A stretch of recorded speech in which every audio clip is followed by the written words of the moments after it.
My name is Catherine. I'm in my late 30s, and for most of my life, I've occupied roles that look unremarkable from the outside: daughter, professional, the dependable one in the background. I'm the person people describe as calm, sometimes easy, often low maintenance. The kind of woman others assume will understand, will adapt, will absorb things quietly without needing too much space or explanation. That perception has followed me everywhere. In meetings, I'm the one whose ideas are adopted after someone else repeats them louder. In family gatherings, I'm the one who helps clear the table while conversations continue without me. I don't announce myself, I don't compete for attention. And because of that, people tend to mistake my silence for absence or my patience for a lack of awareness. This story isn't about revenge, and it isn't about exposing villains. It's about something much quieter, and I think much more common. It's about what happens when the people closest to you decide what you can handle without ever asking you. It's about love mixed with control, protection mixed with erasure, and the long shadow those choices can cast. At the center of this story is a sentence I never thought I would say out loud. My family hid my parents' diagnosis until it was too late. I was informed of the death, not the illness. What you'll hear over the next hour or so isn't a dramatic retelling full of confrontations or raised voices. There are no explosive arguments here, no cinematic revenge arcs. What unfolds instead is an emotional journey, slow, internal, and irreversible. It's the story of how being underestimated shaped my choices, how silence became something I chose rather than endured, and how clarity arrived long after there was nothing left to fix. I'll talk about who I was in my family system, how small dismissals became normalized, and how I learned too late that information is a form of power. I'll also talk about grief, not as a single moment, but as a process that changes your posture toward the world. This isn't a story about punishing anyone. It's about understanding the cost of decisions made for your own good and what it takes to live honestly after trust has quietly collapsed. I'm sharing this not to ask for sympathy and not to assign blame, but to tell the truth as clearly as I can. Because sometimes the most dominant act isn't confrontation, it's clarity. And sometimes the most painful losses aren't sudden. They're carefully managed, hidden, and revealed only when nothing can be done. As you listen, I want to ask you something gently, without pressure. Have you ever been protected in a way that felt, later on, like being excluded? Before anything happened, before illness, before silence hardened into something permanent, I already had a place in my family. Not a role I chose, but one that settled around me so early and so smoothly that no one questioned it. I was the reasonable one. That was the word they used most often, usually with a soft smile, as if it were a compliment. Catherine's reasonable. Catherine understands. Catherine doesn't need everything explained. If there was tension in the room, eyes would flick toward me with relief, as though my presence alone promised calm. I learned quickly that being low reactive made other people comfortable. So I practiced it. I refined it. I made myself easy to be around. In my family, that translated into reliability without authority. I was trusted with logistics, not decisions. I was looped in when something needed to be done, not when something needed to be discussed. If plans changed, I found out later. If news was complicated or heavy, it was softened or filtered before it reached me. At least, that's how it looked. What no one seemed to notice was that I noticed everything: the pauses before answers, the way conversations shifted when I entered the room, the glances exchanged over my head, like I wasn't quite tall enough to see the full picture. I didn't call it exclusion back then. I told myself it was consideration. They didn't want to worry me. They didn't want to burden me.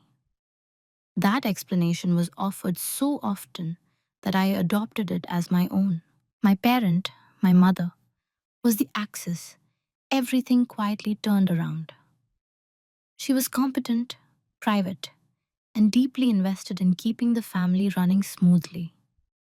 If something was wrong, she handled it. If something was hard, she minimized it.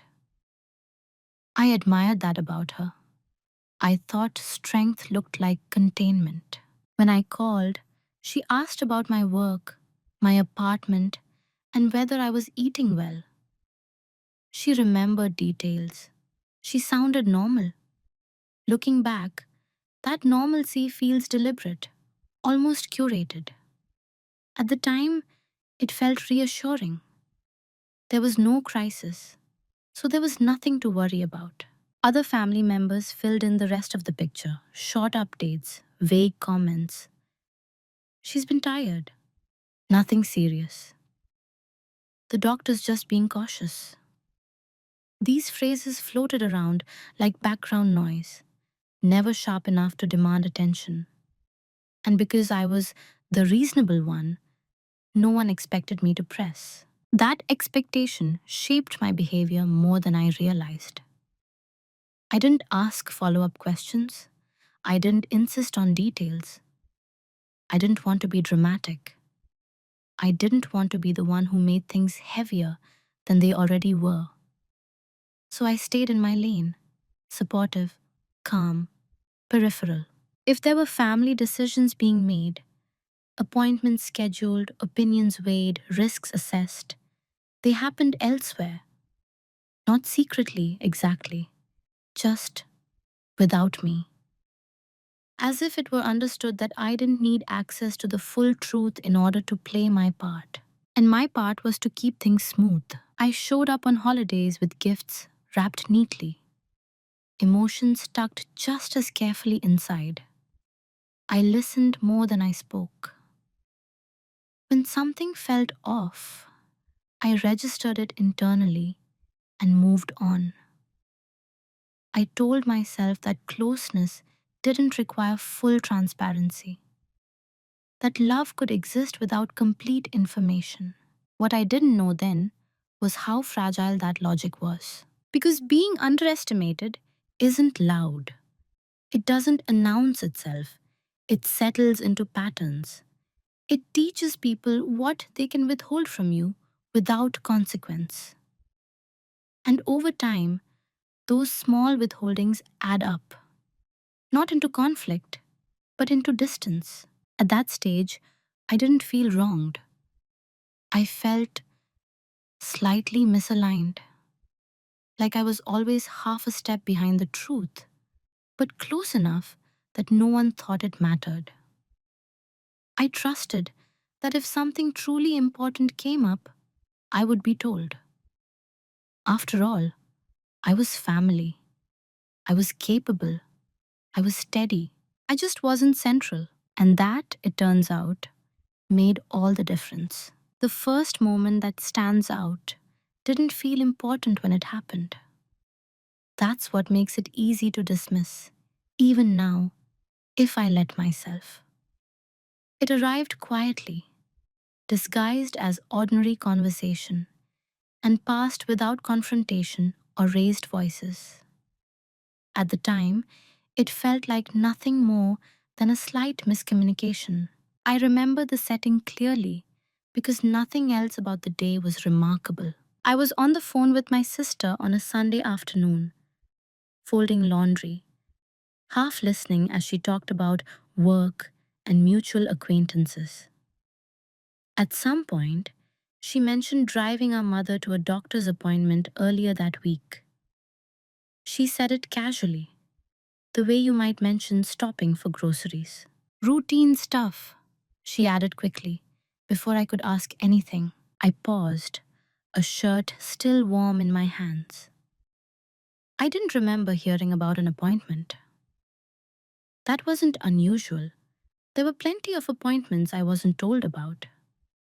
But something in her tone felt managed, like she'd already anticipated a reaction and adjusted her words to avoid it. What kind of appointment? I asked, keeping my voice neutral. There was a brief silence, not long enough to be obvious, just long enough to register. Oh, she said, just follow ups. They're being thorough. Being thorough. Another soft phrase, another non answer. I let it go. That choice felt reasonable at the time. I didn't want to interrogate her. I didn't want to imply distrust. And more than that, I didn't want to step outside the role everyone seemed comfortable with me occupying. The role where I didn't need full explanations, where I trusted that if there was something serious, I'd be told. After we hung up, the moment lingered longer than it should have. Not as an alarm, but as discomfort. A thin, shallow cut, barely visible, easy to ignore. I noticed how quickly the subject had been closed, how efficiently reassurance had been delivered without substance. Still, I told myself I was overthinking it. In the weeks that followed, similar moments appeared.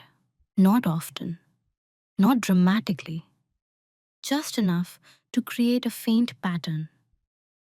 A comment about medication changes was brushed off as adjustments. A rescheduled family dinner explained vaguely as bad timing. Each instance came with the same gentle dismissal, the same implication that I didn't need to worry. And because I was trained, by habit, by love, by years of being reasonable, I didn't. I didn't ask to attend appointments. I didn't call the doctors. I didn't push for specifics.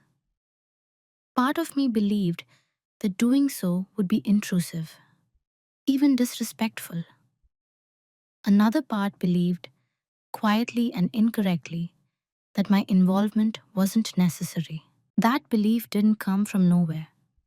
It had been reinforced over time. Whenever I did ask questions, the answers were simplified. Whenever I showed concern, it was met with reassurance so swift it felt rehearsed. It wasn't that they lied outright, it was what they edited. Looking back, I can see how the system worked. Information flowed laterally, not outward. Decisions were made in a small, closed circle. I existed just outside it, close enough to be useful, far enough to be excluded from risk. The first small cut wasn't the appointment itself. It was the realization, faint but persistent, that other people were deciding what I could handle. And I let them. I rationalized it in ways that now feel painfully familiar. They're trying to protect me. They don't want to scare me unnecessarily. I have enough on my plate. These explanations weren't forced on me. I adopted them willingly. They allowed me to stay comfortable. They allowed everyone else to stay in control. What I didn't understand then was that control, even when it's motivated by care, changes the shape of a relationship. It creates a hierarchy of knowledge. And once that hierarchy is established, it rarely corrects itself. By the time I started to feel uneasy, the pattern had already been set. I had missed my chance to be included at the beginning, when inclusion would have felt natural, unquestioned. Instead, I remained where I had always been, informed enough to be calm, uninformed enough to be powerless. At the time, I still believed that line would never be crossed completely, that there were limits, that certain truths, at least, were non negotiable. I was wrong. What unsettles me now isn't that the pattern continued, it's how easily I adjusted to it. Once the first few omissions passed without consequence, they stopped feeling like omissions at all. They became the background rhythm of my relationship with my family, subtle, predictable, almost comforting in their familiarity. I learned, without anyone ever saying it out loud, that there were categories of information that would reach me late, diluted, or not at all. And I adapted. When someone mentioned a test result in passing, I didn't ask which test. When a plan changed suddenly, I didn't ask who had decided. When my mother sounded tired on the phone, I didn't ask why. I learned to accept partial answers with a nod, to smooth over my own curiosity before it could harden into something inconvenient. This is how disrespect becomes normalized, not through cruelty, but through repetition wrapped in politeness. No one spoke down to me. No one dismissed me openly. On the surface, I was treated with affection and appreciation. They thanked me for being so understanding. They praised my calm. They told me how lucky they were to have someone like me in the family. Each compliment quietly reinforced the same message. Don't disrupt the system. I started to pre-edit myself. I would notice a question forming and soften it before speaking, or abandon it entirely. I didn't want to be seen as difficult. I didn't want to shift the emotional load back onto them. Somewhere along the way, I absorbed the idea that asking for full transparency was a kind of selfishness. What's strange is that I wasn't unhappy, not in any obvious way. Life moved forward. Work deadlines, errands, small routines, all of it provided enough structure to keep deeper questions at bay. Discomfort, when it surfaced, was brief and easy to rationalize away. Everyone's doing their best. This isn't about you. You're being sensitive. Those thoughts came automatically, like muscle memory. Occasionally, I would notice how other family members spoke to each other, more directly, more urgently. I'd hear about conversations that happened without me, decisions that were already settled by the time I found out. When I did become aware of those gaps, I felt a fleeting sting, followed by something else: resignation. Of course, they talked without me. Why wouldn't they? I had taught them I didn't need to be included. That realization didn't arrive all at once. It seeped in gradually until it felt less like a problem and more like a fact of life. I told myself that every family has dynamics, every system has roles. Mine just happened to be quiet. What I didn't recognize was how that quiet was being interpreted. Silence, to them, meant consent, acceptance, agreement. My lack of resistance confirmed that they were making the right choices on my behalf.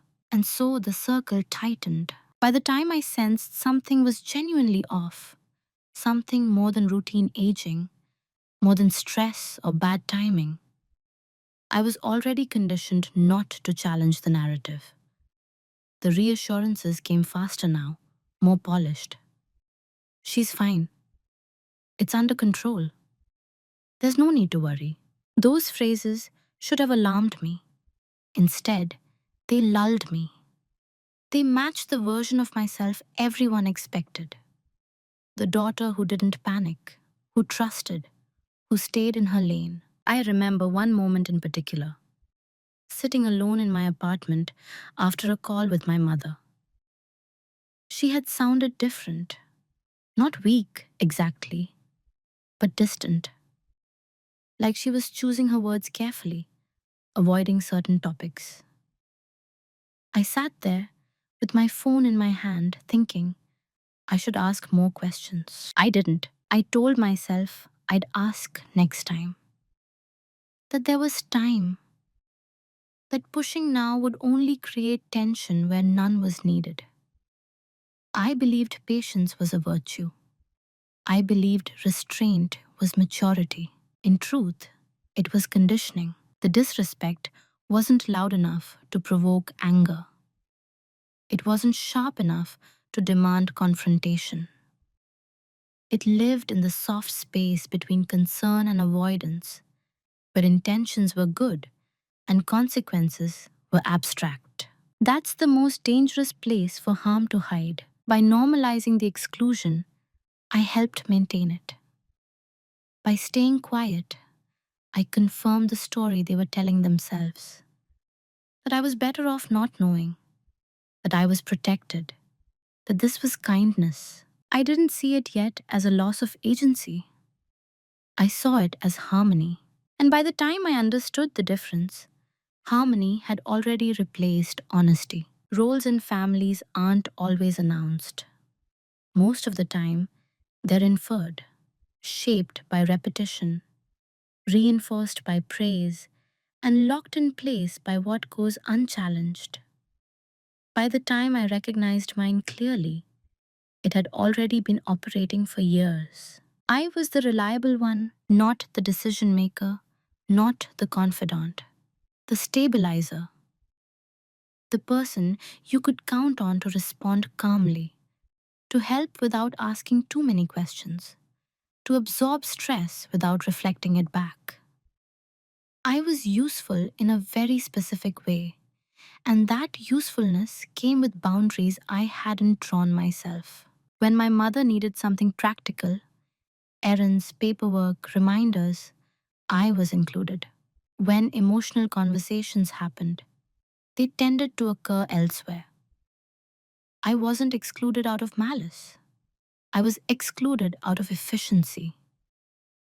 Emotional complexity, I think they believed, would only complicate things. So I was kept on the periphery of anything that felt uncertain or heavy. That role shaped how information moved. Facts were filtered before they reached me, softened into palatable updates. I was given outcomes, not processes, conclusions, not discussions. And because I performed my role well, because I didn't resist, it became self reinforcing.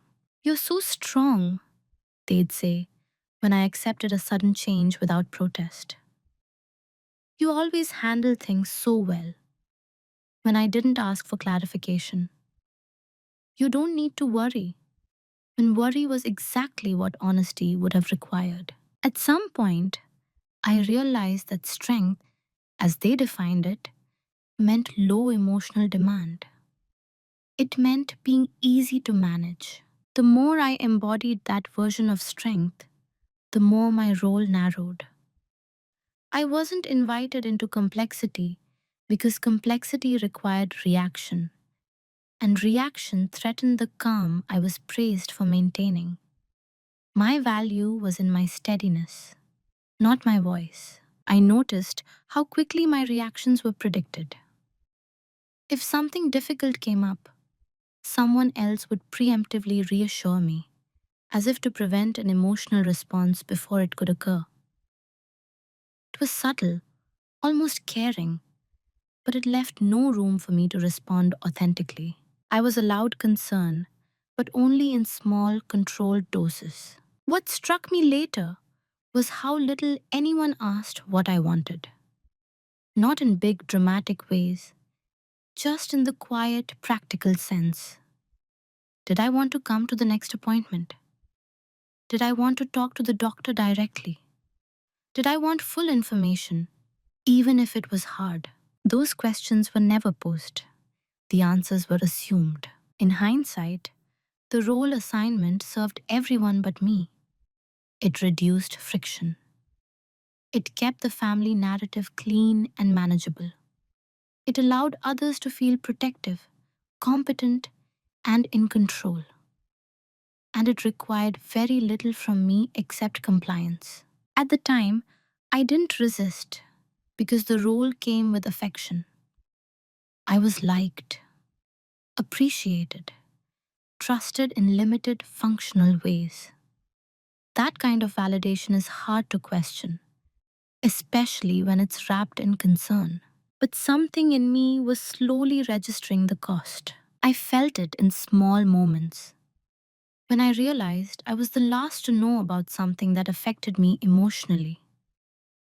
When decisions were explained after the fact, as if they were weather events rather than choices. When my proximity to the situation was acknowledged, but my agency was not. I began to understand that invisibility isn't the same as peace, and usefulness isn't the same as inclusion.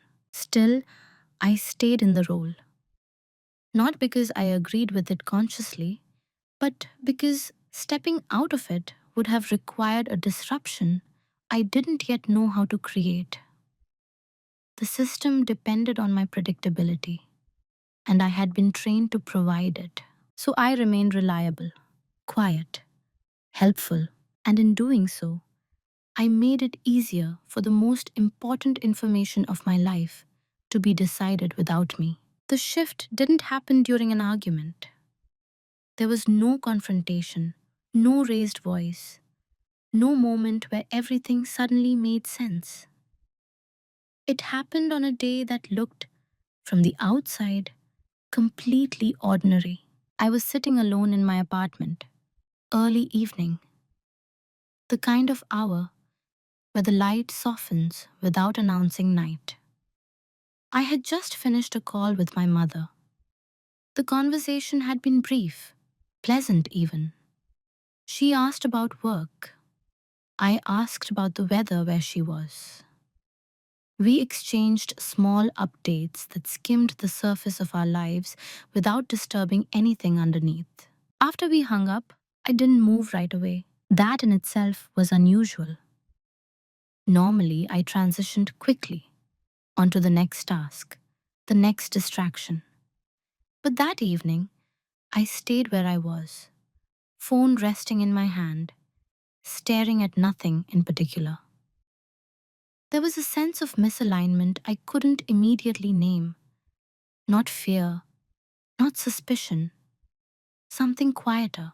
Absence. I replayed the call in my head, not because anything alarming had been said, but because of what hadn't. There were gaps where answers should have been. A careful neutrality in her tone, like she was choosing words to avoid certain topics entirely. It wasn't deception exactly, it was containment. For the first time, I allowed myself to sit with that feeling instead of smoothing it over. I asked myself a question I had avoided for months. What if I'm not being told everything? Not as an accusation, as a possibility. That question didn't cause panic. It caused clarity. I realized how much effort I had been putting into staying comfortable. How often I redirected my own curiosity to preserve the image of calm everyone relied on. I saw, suddenly, how that calm had become a kind of permission slip. As long as I remained unreactive, others felt justified in managing information without me. The shift wasn't emotional, it was structural. I saw the system clearly for the first time. Who talked to who decided what, who was looped in early, and who was informed later. I saw where I stood, not at the center, not even at the edge, but just outside the circle of real knowledge. What surprised me most was the lack of anger. I didn't feel betrayed yet. I felt awake, as if I had been participating in a quiet agreement I never consciously signed and had just noticed the terms. That evening, I didn't call anyone back. I didn't ask questions. I didn't confront. Instead, I did something that felt small but marked a turning point. I stopped assuming. I stopped assuming that reassurance equaled truth. I stopped assuming that silence meant there was nothing to say. I stopped assuming that being told less was a form of care. I opened my notebook, the one I always kept nearby but rarely used for anything significant, and wrote down what I actually knew, not what I had been told, what I could verify. Dates, appointments. I had heard about indirectly, phrases that had been repeated too often to be accidental, names of doctors mentioned in passing. It wasn't a plan, it was an inventory. As I wrote, a pattern emerged.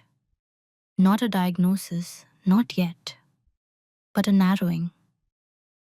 A sense that something serious was being managed somewhere else, without me. The realization didn't push me toward action right away. It did something more subtle. It changed how I listened. From that day forward, I paid attention differently. I noticed what was said quickly and what was delayed. I noticed who answered questions directly and who deflected.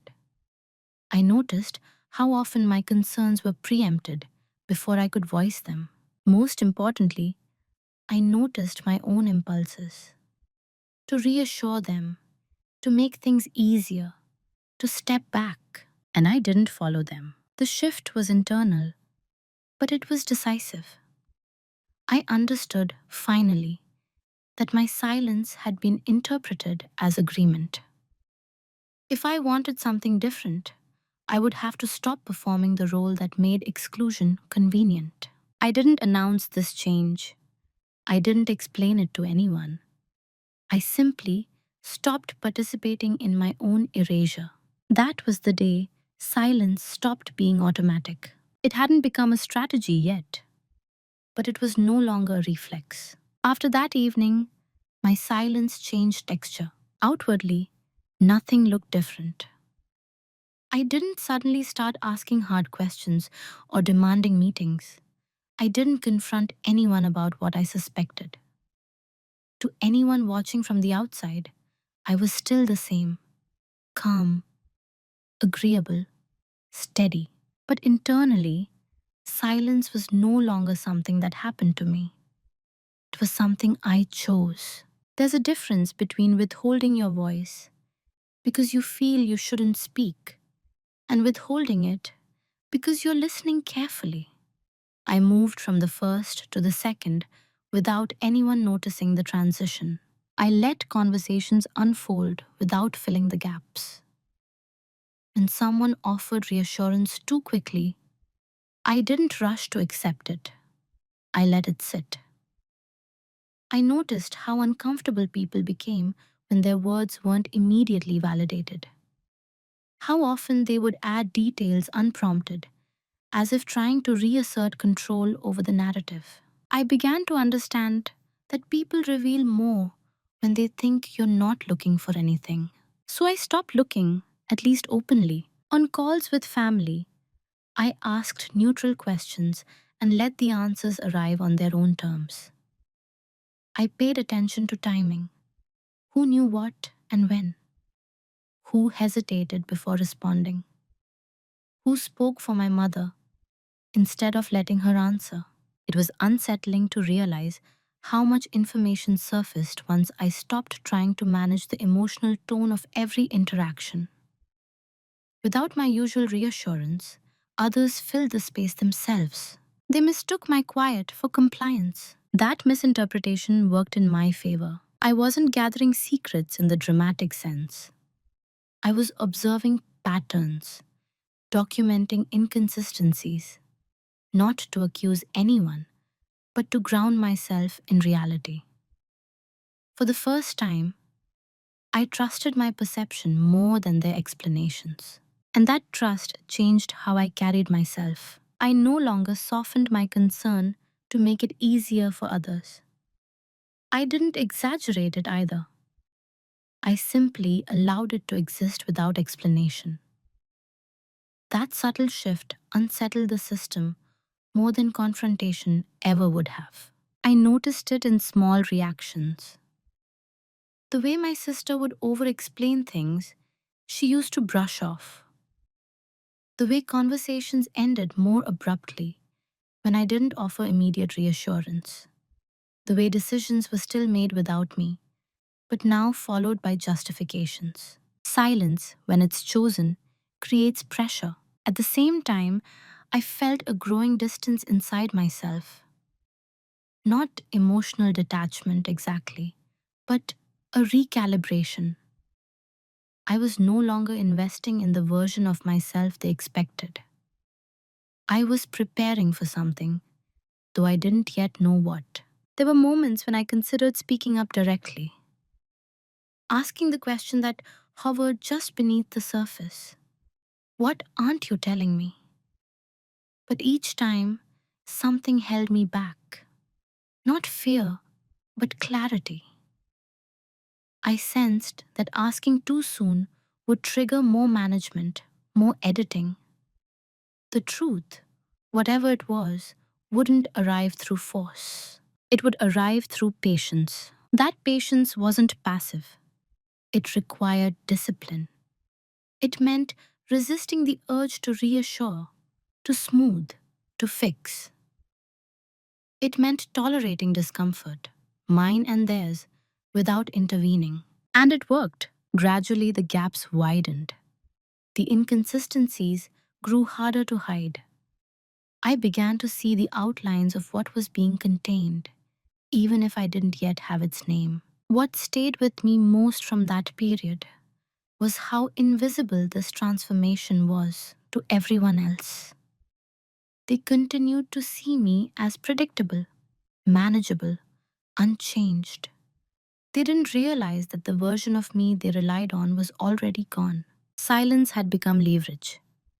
Not because I intended to use it against anyone, but because it freed me from the role I had been assigned. I wasn't invisible anymore. I was observing. What they never noticed was how much time I had. Because I wasn't reacting, no one rushed to manage me. Because I wasn't asking direct questions, no one felt the need to tighten the narrative. My quiet gave them a false sense of stability, of control, while it gave me space. I began to prepare, though I wouldn't have called it that at the time. Preparation didn't look dramatic. It looked like research done slowly, carefully, in the margins of ordinary life. Late evenings, early mornings, moments stolen between work and routine. I wasn't searching for confirmation of a fear. I was searching for coherence. I started with what I could access without raising alarms. Public records, insurance statements that passed briefly through my hands when paperwork needed help. Appointment summaries are left unattended on kitchen counters during visits. I didn't take anything that wasn't already in front of me. I didn't pry. I observed. I wrote everything down. Dates that didn't align. Specialists whose names suggested seriousness beyond routine follow-ups. The frequency of visits contradicted the reassurances I'd been given. None of it, individually, was definitive. Together, it formed a picture that felt increasingly difficult to ignore. What struck me was how no one thought to hide these things from me. Not really. They didn't notice my attention sharpening. They didn't imagine I was capable of assembling the fragments they left scattered around. In their minds, I was still peripheral, still safe, still uninformed. I also began to listen differently to my mother, not to what she said, but to how she said it. The way her voice tired more quickly. The pauses where she redirected the conversation back to me. The subtle effort behind her normalcy. I recognized it because I had practiced the same thing for years, making things sound fine when they weren't. There was one visit in particular that stays with me. I was helping her sort through mail, a mundane task, the kind I was always trusted with. Among the envelopes was a letter from a medical center I didn't recognize. The return address alone was enough to tell me it wasn't routine. She noticed my pause. "Oh, that's nothing," she said quickly, reaching for it. "Just paperwork." I handed it back without comment. But that night, I wrote the name of the center in my notebook. What they never noticed was how methodical I was becoming. Not obsessive, intentional. I cross-referenced names, looked up treatment types, learned what certain departments specialized in. I didn't jump to conclusions, but I allowed myself to connect dots I had previously ignored. And still, I said nothing. To them, my silence confirmed their success. The system was working. I wasn't distressed. I wasn't interfering. They could continue deciding what I needed to know. What they didn't realize was that my understanding no longer depended on them. There's a particular clarity that comes when you stop asking for permission to know the truth. It's not empowering in the cinematic sense. It's sobering. It removes the comfort of plausible deniability. As the picture sharpened, so did my grief. But it was a strange, anticipatory kind. I was grieving something that hadn't been acknowledged yet, something I wasn't supposed to see. I didn't confront my mother because I sensed the delicate balance she was maintaining. Whatever was happening, she was participating in the concealment too. Whether out of fear, pride, or a desire to protect me, I couldn't yet tell. That realization hurt more than the possibility of illness itself. What they never noticed was that my preparation wasn't about control. It was about readiness. I was bracing for impact, quietly, without asking anyone else to brace with me. I organized documents. I familiarized myself with terminology. I learned how certain processes unfolded, not because I planned to intervene, but because I refused to be blindsided. And still, I underestimated how far the concealment would go. I assumed, naively, that there was a line no one would cross, that at some point, the truth would be shared openly, even if it came late. I didn't yet understand that the system depended on my continued exclusion. That tells me everything would require acknowledging what had already been withheld. And that was a reckoning no one was ready for. The reveal didn't come from my family. That's the part that still feels unreal when I say it out loud. Not because it was dramatic, but because of how quietly it arrived, how casually the truth stepped into my life after being so carefully kept out of it. I learned by accident. I was at my mother's house, alone for the afternoon. She had stepped out to run an errand, trusting me, as she always had, to take care of things while she was gone. I was in the study, looking for a document she had asked me to scan, when I opened the wrong drawer. Inside was a folder. It wasn't hidden. It wasn't locked away. It sat among other papers I had handled dozens of times: tax forms, warranties, manuals. What made it different was its weight, its thickness, the way it resisted being just paperwork. I didn't open it right away. I stood there for a moment, aware of my own breathing, of the quiet in the room.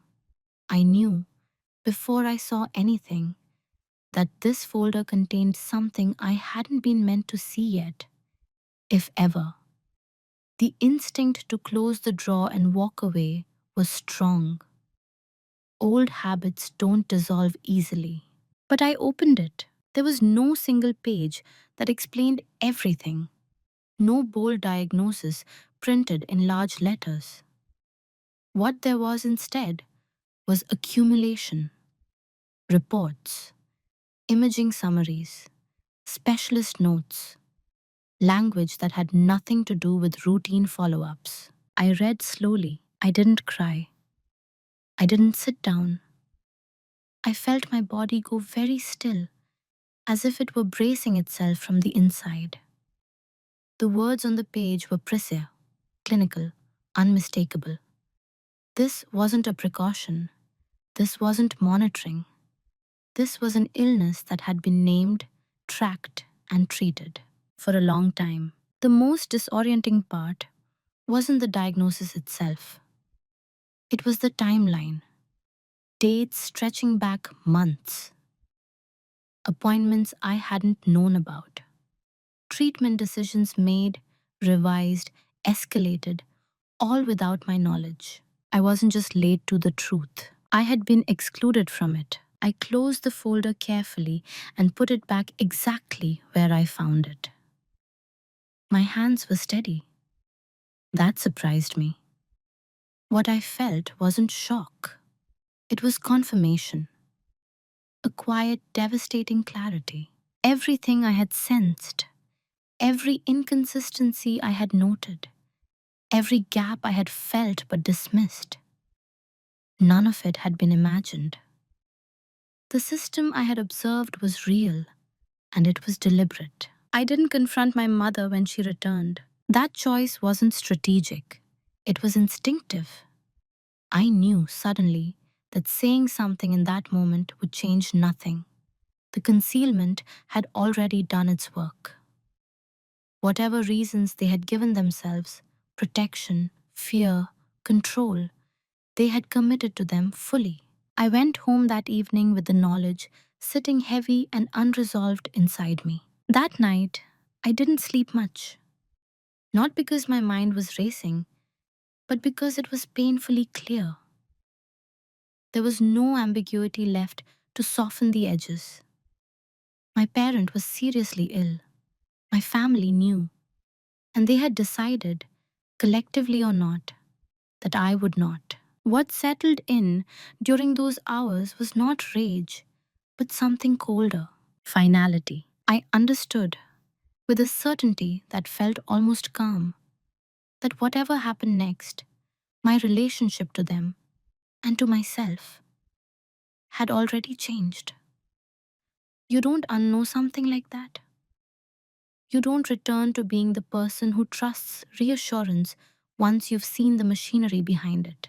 The reveal gave me leverage, but not in the way people usually mean. It gave me the leverage of reality. I no longer needed updates. I no longer needed permission. I knew enough to understand the stakes, and enough to know that I had been positioned as an outsider to my own family's most critical truth. There was no celebration in that knowledge, no sense of victory, just a sober understanding of where I stood. I had been informed privately, by circumstance rather than choice, and I knew, without yet knowing how, that I would never again accept being told what I could or couldn't handle. Knowing something and deciding what to do with it are two very different things. After the private reveal, I entered a period that felt strangely suspended in time. On the surface, life continued as usual. Calls were still made, polite updates were still offered, reassurances still floated in my direction, unchanged in tone, as if nothing fundamental had shifted. But internally, I was standing at a decision point I hadn't asked for. I now held the full weight of the truth. My parents' illness, its seriousness, its progression, without the acknowledgement that usually accompanies such knowledge. No one had invited me into this reality. I had arrived there alone. And because of that, Every possible response carried consequences. I could confront them. I imagined what that would look like. Sitting at a kitchen table, a folder laid out between us, asking why, demanding explanations, forcing the truth into the open. But even in my imagination, I could feel how that scene would unfold. Apologies layered with justifications, tears framed as concern. The narrative would shift quickly from concealment to intention. We were trying to protect you. We didn't want to scare you. You know how you are. You worry. I would be positioned not as someone wronged, but as someone who had disrupted a fragile equilibrium. The focus would move away from what was done and toward how I reacted. I would be managed again, this time emotionally. I could pretend I didn't know. This option tempted me more than I like to admit. There is a strange comfort in maintaining the illusion, even once it's been pierced. Pretending would allow me to stay in my role, to preserve what remained of the family dynamic without forcing a reckoning. I could wait, quietly, until the truth emerged on their terms. But that path came with its own cost. It would require me to collude in my own exclusion, to sit across from my mother, knowing what she was carrying, and accept the performance of normalcy without question. That felt like a kind of self betrayal I wasn't willing to commit. There was a third option, less obvious, less dramatic. I could change nothing outwardly and everything inwardly. I could stop seeking inclusion from people who had already decided I wasn't entitled to it. I could prepare myself emotionally, practically, privately for outcomes they were trying to control. I could let the system continue as it was while removing myself from its influence. That option felt irreversible because once I chose it, there would be no return to the version of me who trusted blindly, who accepted filtered truths as care. I would still be present, still loving, still engaged, but no longer dependent on their honesty to orient myself. The decision didn't arrive as a dramatic moment. It crystallized slowly over several quiet evenings as I weighed what I owed them against what I owed myself. I thought about my mother and how much effort she was expending to keep me in the dark. I thought about the others and how easily they had accepted that role on my behalf. I thought about the version of me they seemed intent on preserving, calm, manageable, uninformed, and I realized something that steadied me. They had made their decision long before I made mine. They had decided I couldn't handle the truth. They had decided what information I was entitled to.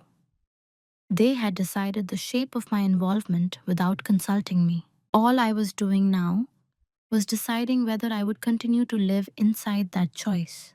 I chose not to, not through confrontation, not through withdrawal, but through autonomy. From that point on, I stopped orienting myself around what they said. I oriented myself around what I knew. I prepared for the future without waiting for permission to do so. I held space for my grief without needing it to be validated. This wasn't a strategy designed to punish anyone.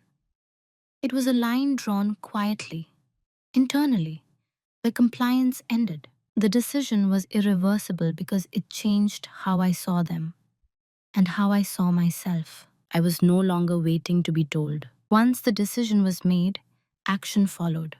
Not quickly, not visibly, but steadily. This was the phase no one noticed. The one that never shows up in family memory or post-event explanations. Later, people would say there were no signs, and they would believe it. From their perspective, nothing had changed. I was still present, still kind, still available. But I had stopped moving with them. I began handling practical matters quietly, without announcement. Not because I wanted secrecy, but because I no longer needed validation. I updated my own records, organized documents I might need later, learned carefully what legal and medical processes would look like at different stages. Not to interfere, but to be prepared. Prepared for what they wouldn't say out loud. I didn't alert anyone to this shift. I didn't ask permission to understand timelines or options. I didn't seek reassurance that I was doing the right thing. I simply accepted that being informed late meant I had to be ready early. There's a particular loneliness in that kind of preparation. It's quiet, unremarkable, and completely internal. No one thanks you for it. No one knows you're doing it. And yet, it anchors you when everything else becomes unstable. I still spoke to my mother regularly. I still listened. I still showed up. But I no longer tried to extract truth from tone or implication. I already knew enough.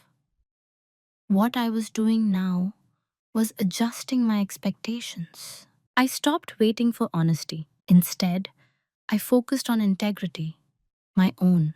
When conversations stayed superficial, I let them. When updates felt incomplete, I didn't fill in the blanks aloud.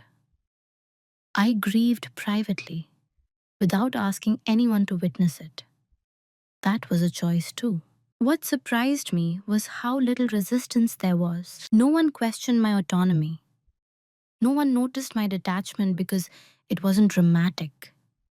It looked like maturity, like acceptance, like the same calm they had always praised. Silence again worked in my favor. I remember one moment clearly, sitting at my desk late at night, paperwork spread out in front of me, realizing that I was now more prepared for what was coming than anyone thought. Not emotionally invincible, just grounded, oriented. That awareness didn't make me feel powerful, it made me feel separate. And separation, I learned, doesn't require distance, it only requires clarity. I was no longer invested in how the story would eventually be told. I knew that when the truth finally surfaced, there would be explanations, revisions, and attempts to reframe intentions. I wasn't planning to argue with any of that. I was planning to survive it intact. Moving in silence wasn't about secrecy. It was about dignity, about refusing to beg for information that should have been offered freely, about accepting that love, when mixed with control, can still wound. By the time anything outward shifted, by the time consequences began to ripple, I was already standing on solid ground. They just didn't know it yet. The consequences didn't arrive all at once. They never do when everything has been managed so carefully for so long. They arrived unevenly, disjointed, and felt more than understood. At first, it showed up as confusion. Small things stopped working the way they used to. Plans felt less coordinated. Assumptions no longer held. The quiet system that had relied on my predictability began to falter, not dramatically, but noticeably. I wasn't compensating in the same ways anymore, and no one could quite articulate why that felt unsettling. I still responded. I still helped when asked. But I no longer anticipated needs before they were voiced. I no longer smoothed over tension that didn't belong to me. The invisible labor I had been providing for years, emotional buffering, narrative coherence, quiet reassurance, was suddenly absent. They felt the loss before they understood it. There were more hurried calls now, more checking in, conversations that circled the same points, as if repetition might restore something that had gone missing. I noticed how often my name came up in discussions I wasn't part of. How frequently someone would say, "We should probably tell Catherine," followed by a pause, and then still nothing. What they were experiencing wasn't punishment, it was exposure. Without my steady presence absorbing uncertainty, the weight of what they were carrying became harder to distribute. The truth, contained for so long, pressed outward against the edges of their control. I could hear it in their voices. Fatigue sharpened by strain, irritation flares where reassurance used to sit. The emotional load they had decided to spare me was becoming too heavy to hold alone. My mother, especially, began to change. She sounded more tired now, less careful about hiding it. The effort of maintaining normalcy was catching up to her. Sometimes she would trail off mid sentence, as if forgetting which version of the story she was supposed to be telling. Other times, she would offer information and then retract it quickly, correcting herself before I could respond.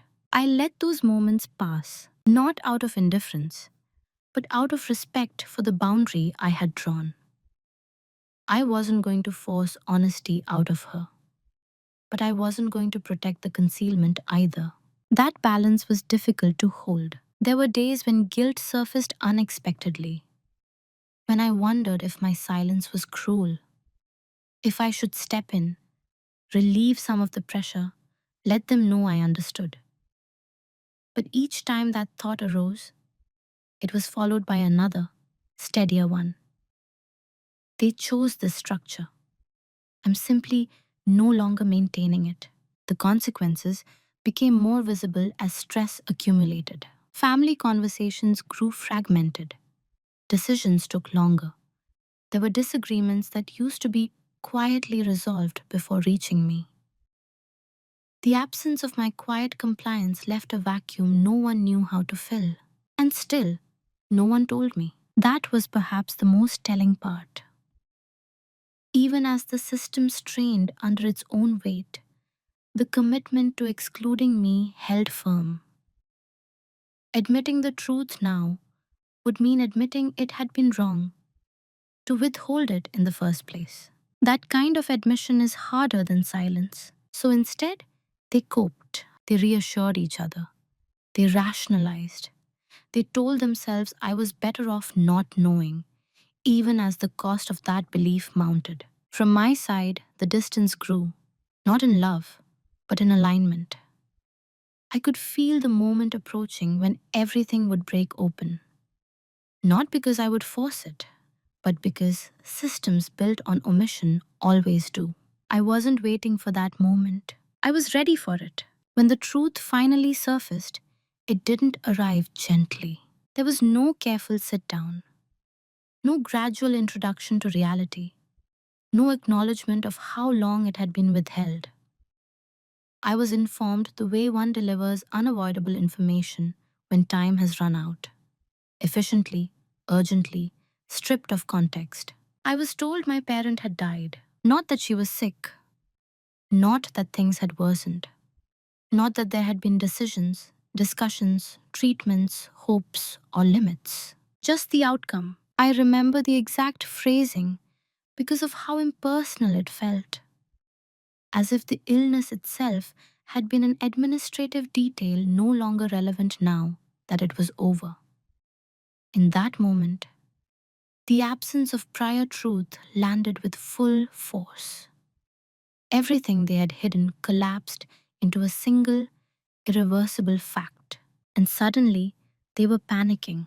The calm control they had maintained for months vanished instantly. Calls overlapped. Voices broke. Explanations rushed forward all at once, tumbling over each other without structure. They told me things rapidly now, too much too late, as if speed could compensate for time. She didn't want you to worry. We thought we had more time. We didn't know how to tell you. Each sentence was an attempt to fix something that could no longer be repaired. What they seemed to expect, what they were bracing for, was an emotional explosion, anger, accusation, collapse, something loud enough to absorb their guilt and give it shape. That didn't happen. What I felt was shock, yes, but layered beneath it was something colder and more stable: recognition. This was the inevitable end of a system built on omission. This was what all that careful management had been protecting them from feeling until it no longer could. They wanted forgiveness immediately, understanding, reassurance that their intentions mattered more than the outcome. They wanted me to help carry the weight of what they had done by reacting in a way that made sense to them. I couldn't, not because I was cruel, because I had finished participating in that structure. The panic in their voices revealed something they hadn't anticipated: that the truth would not only devastate me, but indict them. Not morally, perhaps, but relationally. There was no version of this moment where the concealment could be reframed as kindness anymore. They tried anyway. They told me how hard it had been, how difficult the decisions were, how fragile everything had felt. They spoke as if I had been absent by circumstance, not by design, as if I had simply arrived late rather than been held back. I listened. I didn't interrupt. I didn't challenge their narrative, but I didn't soften it either. I let their words exist without absorbing them, without transforming them into something easier to live with. That was the moment they realized it was too late. Not too late to explain, but too late to restore what had been lost. Trust doesn't fracture loudly. It gives way quietly, at the point where repair would require time that no longer exists. They had wanted control. They had wanted calm. They had wanted to manage the story so no one fell apart. What they got instead was distance. The death wasn't just the end of my parents' life. It was the end of a version of the family that relied on my silence to function. There was no fixing that. Not because I refused to forgive, but because forgiveness doesn't undo exclusion. They had chosen protection over partnership, order over honesty. And when the moment came that demanded truth, there was no room left for it to land. All that remained was consequence. The confrontation, when it finally happened, didn't look the way people imagine these moments should. There was no shouting, no dramatic unveiling of evidence, no release of long held anger in a single explosive exchange. What took place instead was quieter and, in some ways, more unsettling for everyone involved. We sat together a few days after the funeral. The setting was ordinary: a living room that still smelled faintly of flowers, cups of tea cooling untouched on the table. Everyone looked exhausted, as though they had run a long distance only to realize the finish line had moved. They were waiting for something from me. I could feel it in the air, the tension, the readiness. They expected questions, accusations, tears sharp enough to cut through their justifications and give them something solid to respond to. Conflict, at least, would have been familiar. I didn't give them that. Instead, I spoke slowly, evenly, without urgency. I told them I knew, not everything, but enough. I told them I had known before she died. Not because they told me, but because the truth had made its way to me on its own. That sentence changed the temperature in the room instantly. I watched it register, one face at a time: surprise, then discomfort, then something like fear. I didn't raise my voice. I didn't demand explanations. I said, "I want you to understand something. This isn't about why you did it, it's about the fact that you did. That was hard for them to accept. They kept circling back to intention, to love, to protect. They wanted the conversation to move into familiar territory, where motives could soften outcomes. I didn't let it. Calmly, I explained what it had been like to live outside the truth while believing I was inside trust. How it felt to realize that decisions about my emotional life had been made without my consent.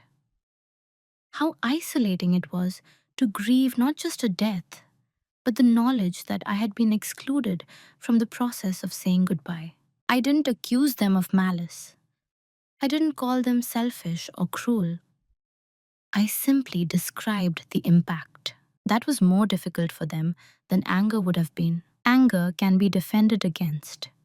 Impact just sits there, undeniable.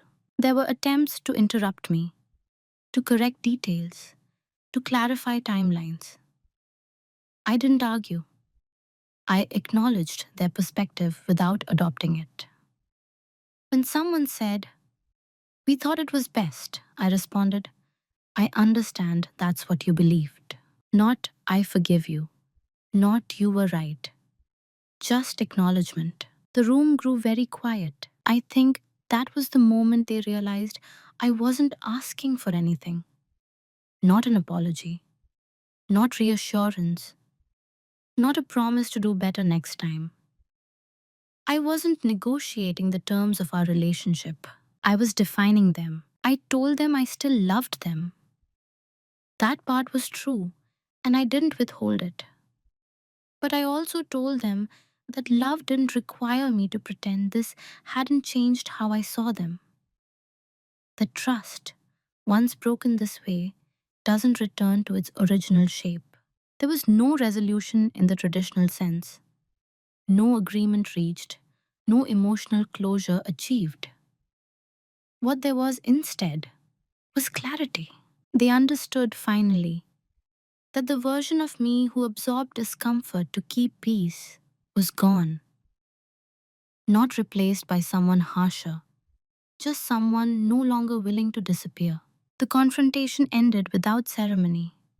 We stood, we hugged awkwardly. The air remained heavy but honest, and for the first time, I didn't feel invisible in the room. After everything ended, the illness, the silence, the confrontation, there was a stretch of time that felt strangely empty. Not peaceful, not chaotic, just open, in a way my life hadn't been before. For years, my identity had been shaped in relation to other people's expectations. I was the calm one, the understanding one, the one who didn't need much. When that structure collapsed, it left behind a question I had never been forced to answer directly. Who am I when I'm not being managed or managing myself for others? The answer didn't arrive fully formed. It emerged slowly, through absence, through noticing what I no longer do. I no longer minimized my reactions to make them easier to absorb. I no longer rushed to reassure when something felt wrong. I no longer accept partial truths as a substitute for respect. That didn't make me loud. It didn't make me confrontational. It made me precise. I became more selective about what I shared and with whom. Not out of punishment, but out of discernment. I learned that transparency is not owed to everyone equally, that it belongs in relationships where it is reciprocated. With my family, the relationship settled into something quieter and more distant. Not cold, just realistic. We spoke, we saw each other, but the illusion of unquestioned closeness was gone, and I no longer tried to restore it. What surprised me most was the lack of bitterness. I had expected anger to surface later, once shock wore off. It didn't. What took its place was something steadier, Self-trust. I trusted my perceptions now, trusted the discomfort that had once felt like an overreaction, trusted my right to know, to ask, to be included. Grief, of course, remained. I grieved my mother in layers, the person she was. The time I didn't know was limited. The conversations we never had because the truth was deferred. That grief didn't resolve neatly. It still doesn't. But it's mine, unmanaged, unfiltered, real. I also grieved a version of myself, the woman who believed love and honesty were automatically aligned. Letting go of that belief was painful, but it gave me something in return: clarity. I'm still calm, still observant, still inclined toward quiet. But my quiet is no longer an invitation to decide for me. It's a boundary. I don't need to dominate conversations to hold my ground. I don't need to expose anyone to validate my experience. The strength I carry now is internal and non negotiable. If there's a lesson in who I am now, it's this: being underestimated can be a wound, but it can also become a place of leverage. If you stop trying to correct the perception and start anchoring yourself in truth. I didn't become harder, I became clearer. And clarity, I've learned, changes everything. There's a temptation, when telling a story like this, to end with judgment, to sort everyone into categories: right and wrong, victim and perpetrator, and close the door with a clean moral conclusion. Life rarely offers that kind of symmetry. What I've come to understand is that harm doesn't require cruelty. It only requires certainty. The certainty that you know what someone else can handle better than they do themselves. That certainty is often born from love, fear, and good intentions, and it can still leave lasting damage. My family didn't hide my parents' illness because they didn't care about me. They hid it because they believed care meant control. They believed protection meant exclusion. And they believed that calm was more valuable than consent. Those beliefs didn't make them villains, but they did make them wrong. The deepest loss for me wasn't just missing the chance to be present through my mother's illness. It was realizing how easily my voice had been removed from my own life without my permission. How quietly that can happen when you're known as the one who understands.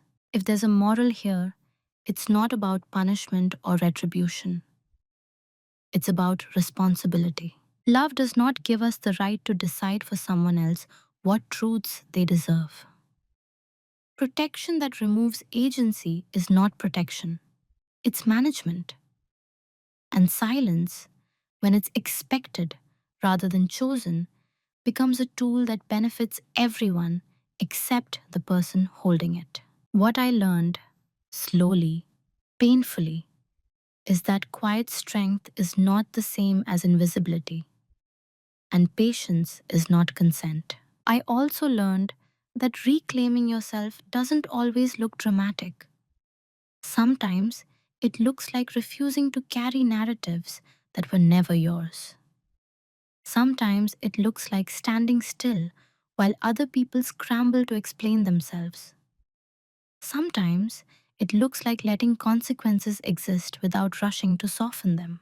I don't tell this story to warn you away from family or to suggest that trust, once broken, can never exist again. I tell it because many people live inside roles they never agreed to, roles built on assumptions about what they can handle, how much they need to know, how much space they're allowed to take. If this story resonates, it may not be because our experiences match exactly. It may be because you recognize the feeling of being underestimated, managed, or gently excluded for your own good. And if that's true, I want to leave you with one question, not as an accusation, but as an invitation to reflect. Has there ever been a moment in your life where someone decided the truth for you? And how did that decision change the way you see yourself now? If you feel comfortable, I'd like to hear your thoughts in the comments. Cảm ơn bạn đã lắng nghe câu chuyện vừa rồi. Đừng quên like, share và bấm chuông để không bỏ lỡ